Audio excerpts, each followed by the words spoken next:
Football দুনিয়ায় একটা প্রবাদ আছে, কার্লো আনচেলত্তির মস্তিষ্ক যখন সচল হয় তখন প্রতিপক্ষের সব পরিকল্পনা ধূলিসাৎ হতে বাধ্য।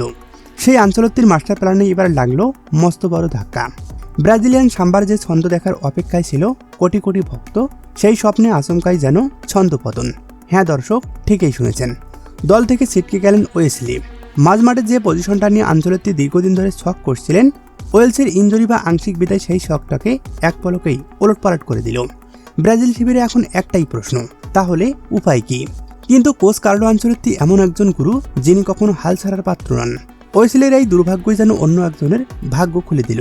ছেলে সাউদের মাঝমাঠে সেই শূন্যস্থান পূরণে আনচেলত্তির আস্থার প্রতীক হয়ে এবার দলে ডাক পেয়েছেন মিডফিল্ডার এদারসন। এদারসনের দলে আসাটা কিন্তু সাধারণ কোনো রদল বদল নয়। কার্লো আনচেলত্তির ফুটবল ফিলোসফির সাথে এদারসনের খেলার স্টাইল দারুণভাবে মিলে যায়।